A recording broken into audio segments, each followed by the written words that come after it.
have made it to day 5 of Vlogmas. 'Tis the season for happiness, for joy, and for cheer. Womp womp womp. None of which I happen to be feeling today.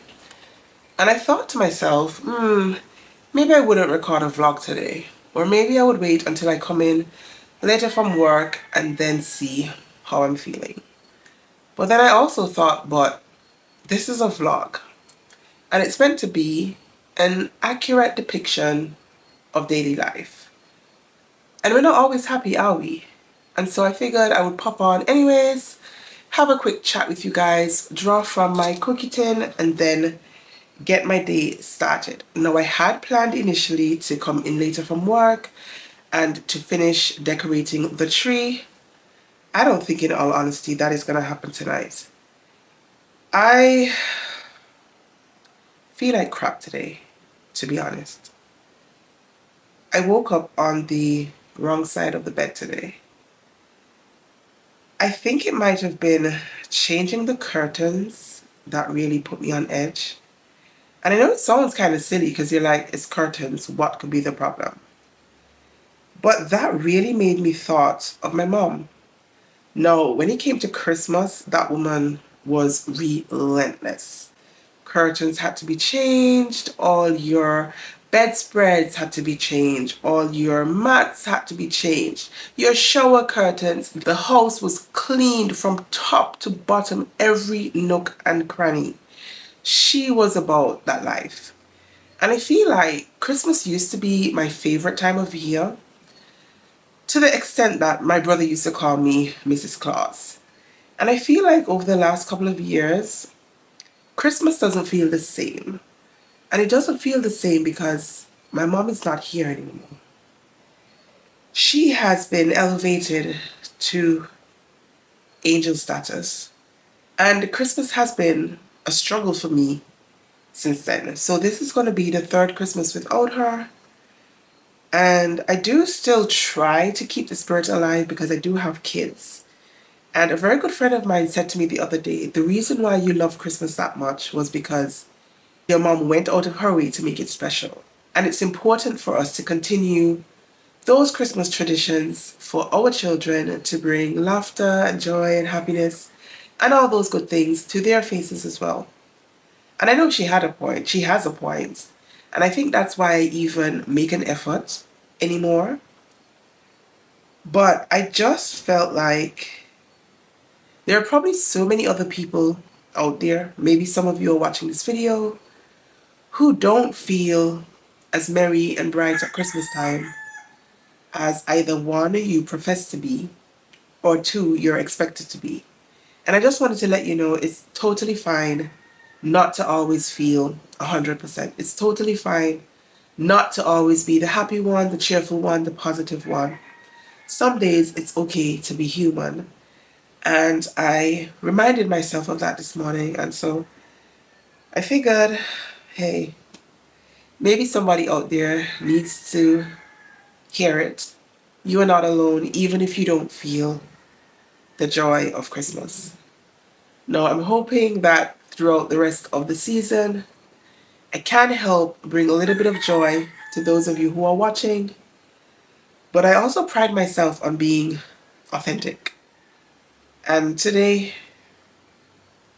it just is what it is. So I am going to pull from my cookie tin though, because they were 24 questions and I don't really want to have to skip a day.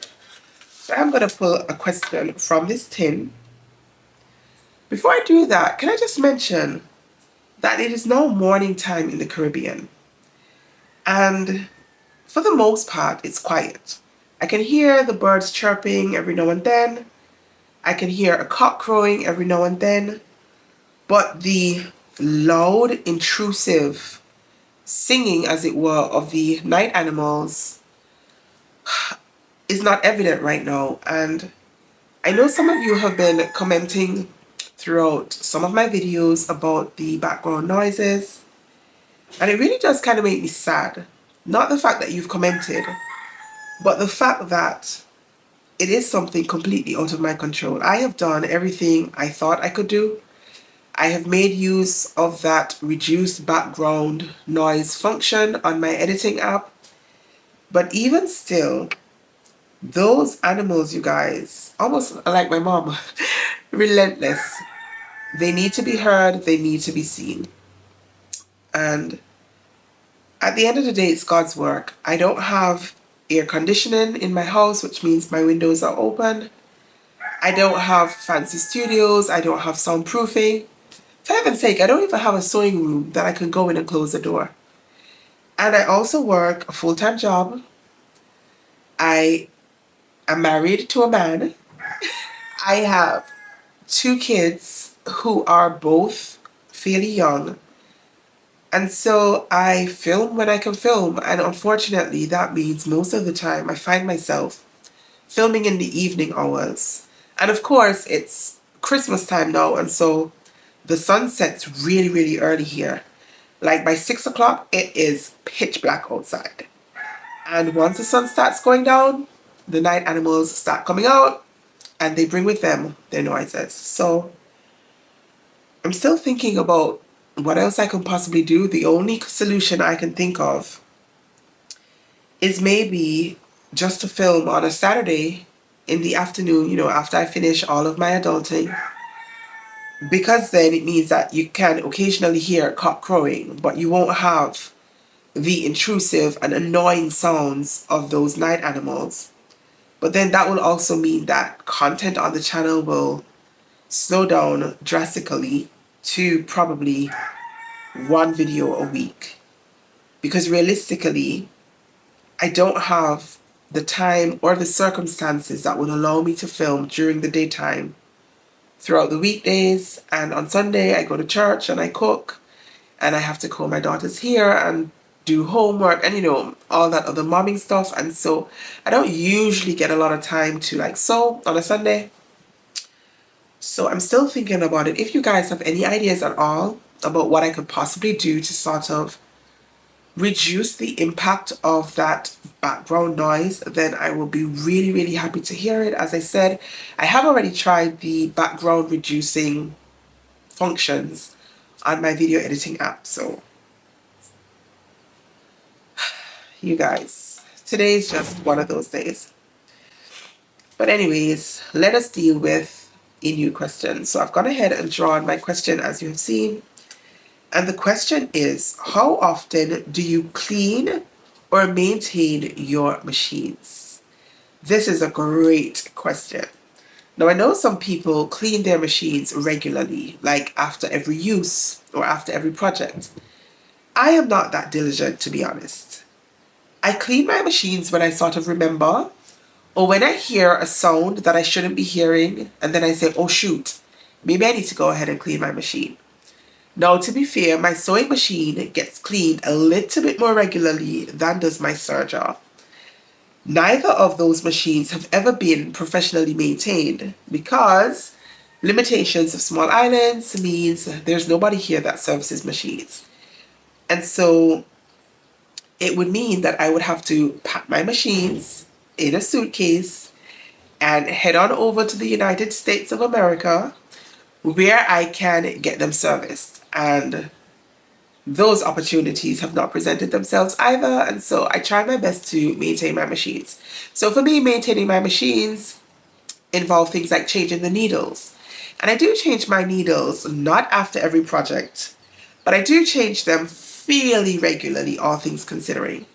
Especially if I'm switching like the substrate that I'm working with, then it might definitely dictate that I change my needles. And since this year I have been experimenting a little bit more with knit fabrics, it means that I have had to switch between jersey needles and universal needles. And so I'm doing a better job, I think, at switching up my needles and changing them a little bit more regularly.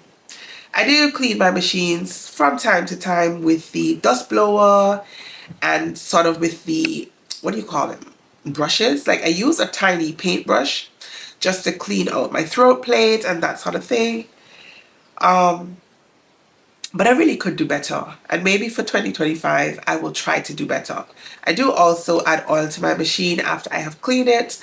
Now my Bonina does require just a drop of oil in my bobbin holder. Is that Is that what it's called? I think so. And that's it. No oil anywhere else. My sergers, sorry you guys, my sergers do require oiling at all of the moving parts. And I do that once I have gotten rid of most of the lint, at least as much of the lint as I possibly can. But like I said, I definitely could do better for 2025.